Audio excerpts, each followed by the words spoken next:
Hi everyone, I'm back with another poem, and this one is called On Killing a Tree by Gieve Patel. Gieve Patel is an Indian playwright, poet, painter, and a practicing physician. Currently, he is practicing at the Bombay Central Hospital. He feels passionately for nature, and most of his poems expose man's brutality towards nature.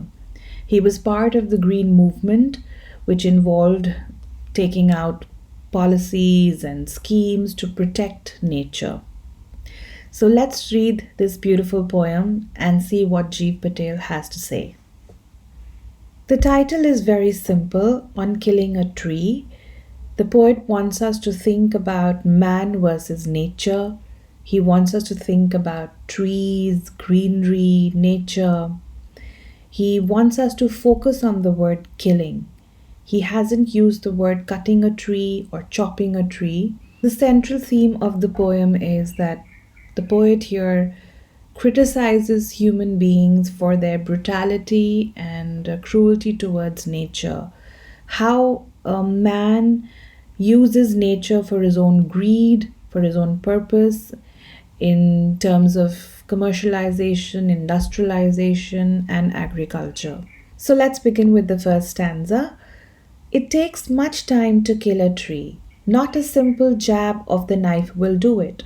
It has grown slowly, consuming the earth, rising out of it, feeding upon its crust, absorbing years of sunlight, air, water, and out of its leprous hide, sprouting leaves. The poet here has definitely personified the tree. He says a tree cannot be cut or chopped, it has to be killed. In the eyes of the poet, the tree has the same value as a human being, and therefore, killing a tree is almost like murdering it or murdering a human being. Just like a human mother nourishes the baby inside her womb, similarly, the earth, Mother Earth, has nourished this beautiful tree and it has risen out of the soil of this Mother Earth.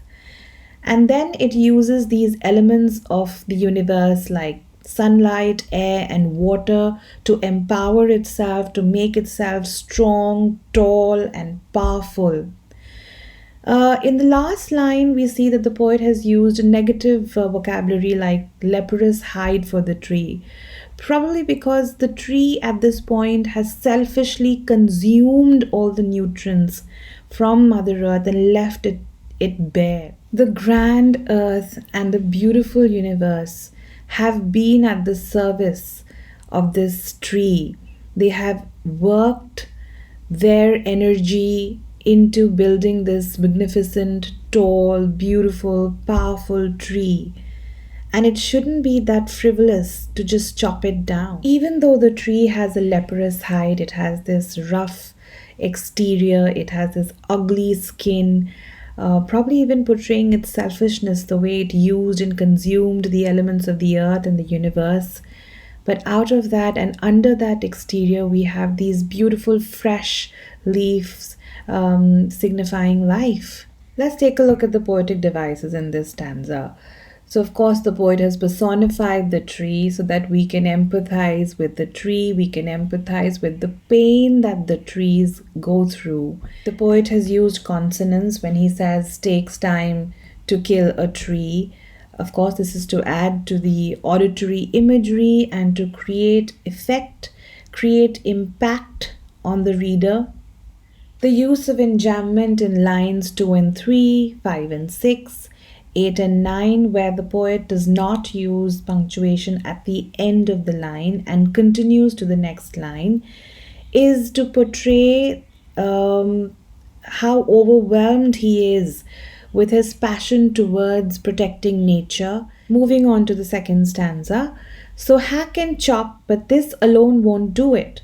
Not so much pain will do it. The bleeding bark will heal, and from close to the ground will rise curled green twigs, miniature boughs, which if unchecked will expand again to former size. The first three lines of this stanza definitely portray the strength of the tree. just by simply hacking it and chopping it will not kill the tree. It has been nourished by these natural elements, by the earth and the universe.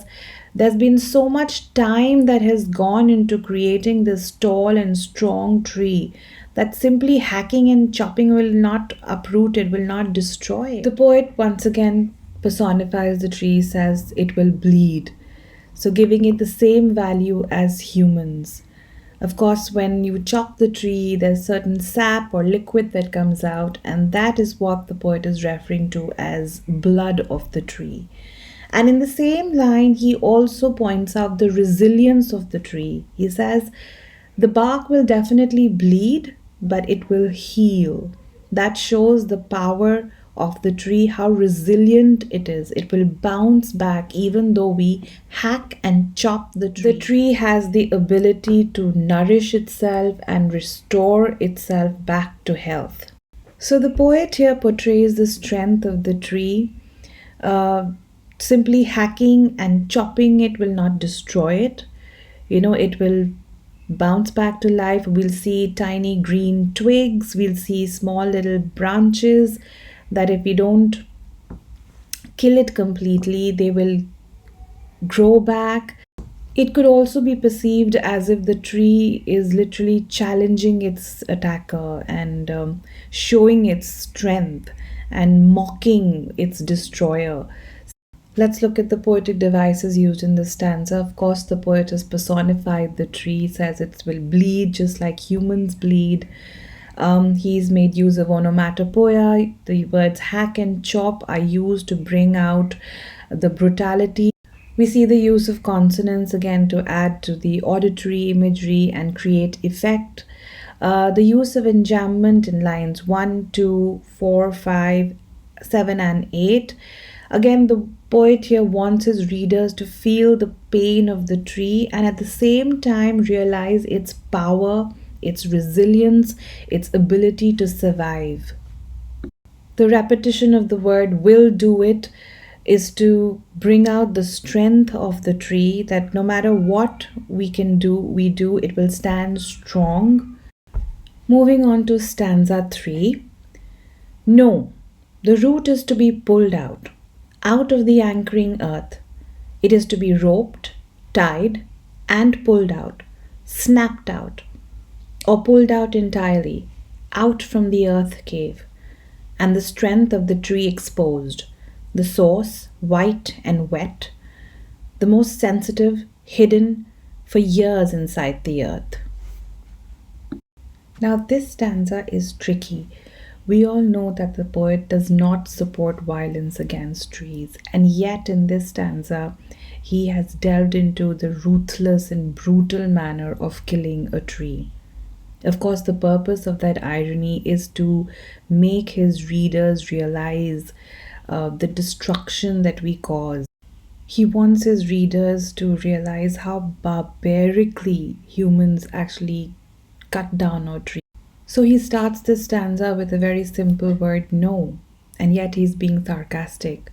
So he says that the root has to be pulled out of the anchoring earth. The bond between the tree and the earth has to be broken, and therefore the root has to be separated from Mother Earth. It has to be roped, tied, and again he repeats the phrase pulled out. It has to be like a victim.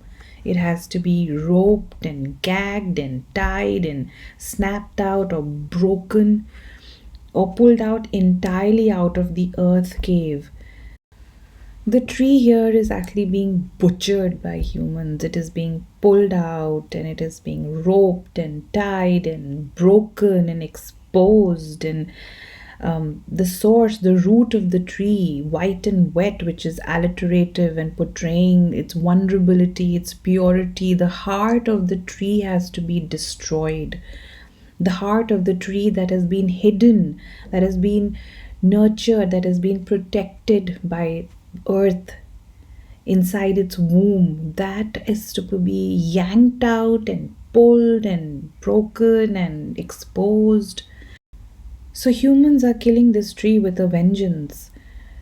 It seems like the tree is being punished for its audacity to grow back, to be resilient, to be powerful. Let's look at the poetic devices in this stanza. So we start with a repetition of pulled out, which is, of course, emphasizes on the brutality. It also emphasizes on the action that has to be taken. The tree is being pulled out not out of its own volition, and therefore it is violence, it is being violated by humans. The poet uses alliteration, he uses consonants in white and wet, again portraying the innocence and the purity of the tree. And white and wet is, of course, metaphorical of the root of the tree, which is like the heart and the most sensitive part of the tree. And of course, we talked about irony. Even though the poet does not support violence against trees, in this stanza, he has gone into the excruciating, painful, ruthless details of how humans butcher a tree. Coming to the last stanza, then the matter of scorching and choking in sun and air, browning, hardening, twisting, withering, and then it is done. So, uprooting the tree isn't enough. Humans are aware of the fact that the tree is resilient, it will grow back, it has the power to heal itself and restore itself to its uh, previous glory. And therefore, man makes sure that even after uprooting it, he scorches it, he burns it in the heat of the blazing sun, he chokes it, he suffocates it. The use of negative vocabulary in this stanza, scorching, choking, browning, hardening, twisting, withering, all portray death. It's like a human's body after death. We change color, we become stiff, we twist, we deform, and we wither and decay. Of course, the use of negative diction and vocabulary has achieved its purpose. The poet, makes us realize that how ruthlessly and with so much bitterness and vengeance we are killing and destroying this tree. The poet hopes that after such an ugly and painful description of killing a tree, the readers can empathize with a living tree. The poet has used enjambment in this stanza in lines 1 and 2, again trying to emphasize the cruelty of human beings.